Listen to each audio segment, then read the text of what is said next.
Hello दोस्तों, good morning. मैं राजेश गोवाला आपका एसएस टीचर 01 चैनल पर हार्दिक स्वागत है, अभिनंदन करता हूं।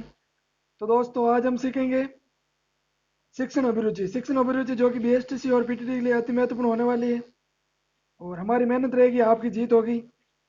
तो मॉडल पेपर हैं आपके शिक्षण अभिक्षमता के। चलो देखते हैं आज का प्रथम क्वेश्चन। मौखिक संचार में खालजिका के संचार के माध्यम से संदेश देना चाहिए। प्रथम क्वेश्चन क्या है कि मौखिक संचार में खालजिका संचार के माध्यम से संदेश देना चाहिए। ए, व्यक्तिगत उपस्थिति और मौखिक। 2 नंबर, मौखिक और लिखित। 3 नंबर, लिखित। 4 नंबर, मौखिक और नेत्र संपर्क। बताओ क्या होगा। मौखिक संचार में खालजिका संचार के माध्यम से संदेश देना चाहिए।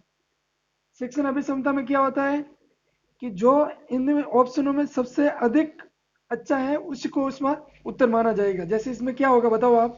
व्यक्तिगत उपस्थिति और मौखिक, लिखित और मौखिक, या लिखित या मौखिक और नेत्र संपर्क।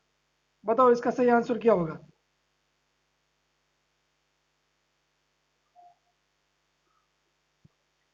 क्या होगा बताओ।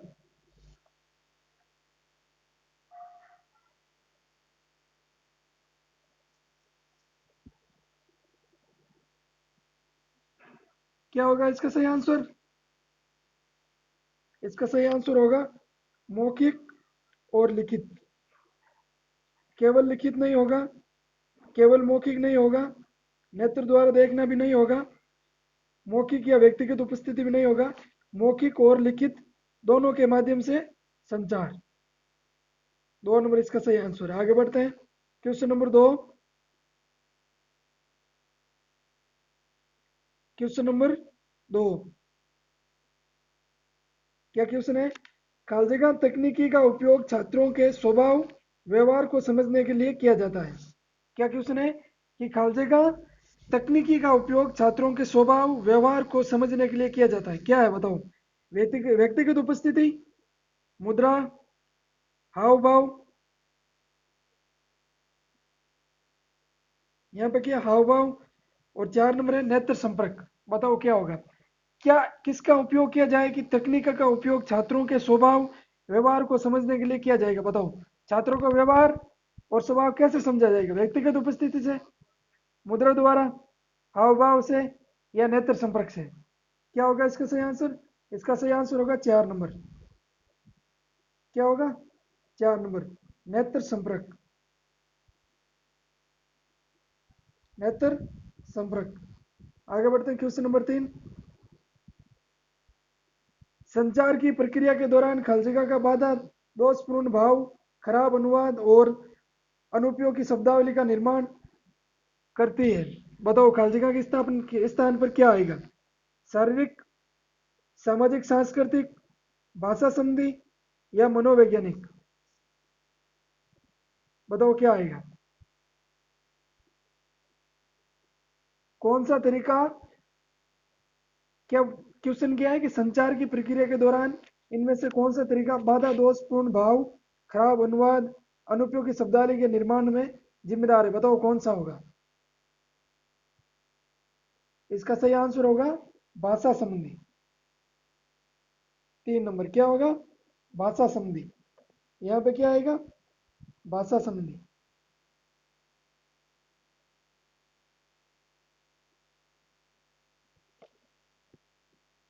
आगे बढ़ते हैं। Question number 4।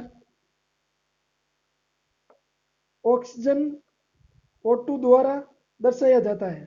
ऑक्सीजन को O2 द्वारा दर्शाया जाता है। यह किस प्रकार का ज्ञान है। बताओ यह किस प्रकार का ज्ञान है। ए, प्रक्रियात्मक ज्ञान। 2 नंबर है प्रासंज्ञानात्मक ज्ञान। 3 नंबर है संकलनात्मक ज्ञान। 4 नंबर है तथ्यात्मक ज्ञान। बताओ क्या होगा। प्रक्रियात्मक होगा, प्रासंज्ञानात्मक होगा, या संकलनात्मक होगा, या तथ्यात्मक होगा।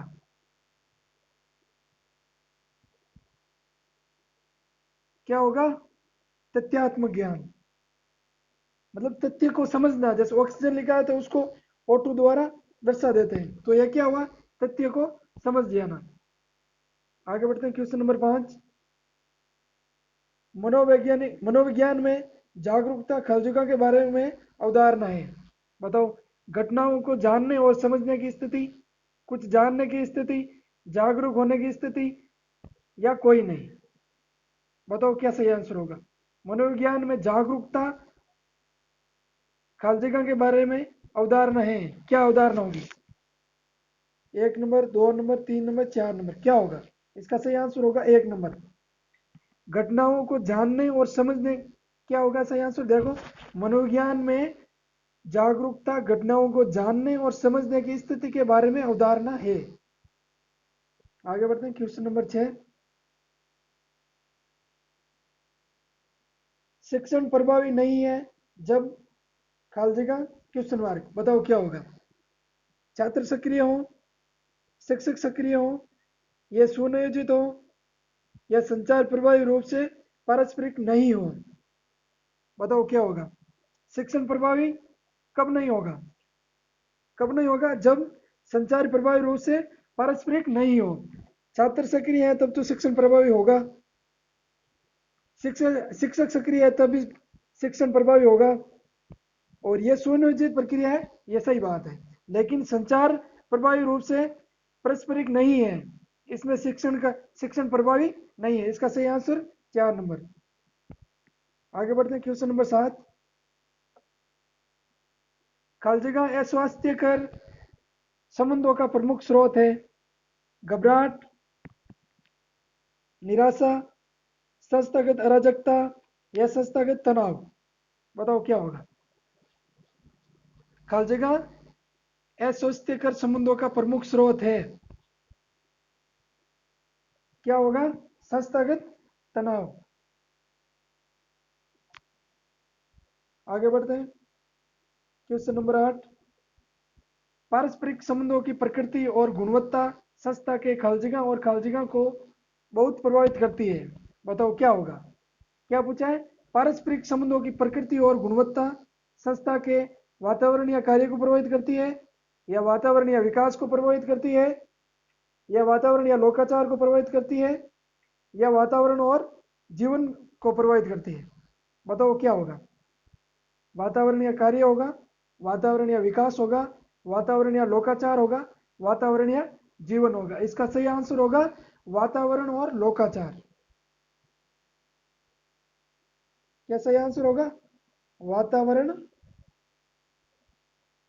और लोकाचार। आगे बढ़ते हैं, क्वेश्चन नंबर 9। अंतर व्यक्तिगत संबंधों के लिए दो महत्वपूर्ण और निर्णायक कारक कौन से हैं? बताओ कौन से हैं?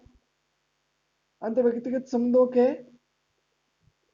लिए दो महत्वपूर्ण और निर्णायक कारक कौन से हैं? ईमानदारी और विश्वास, विश्वास और सम्मान, ईमानदारी और निर्णय, या कोई नहीं। बताओ क्या सही आंसर होगा?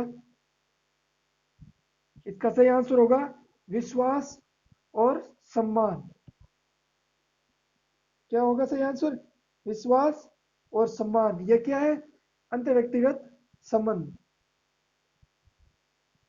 आगे बढ़ते क्वेश्चन नंबर 10।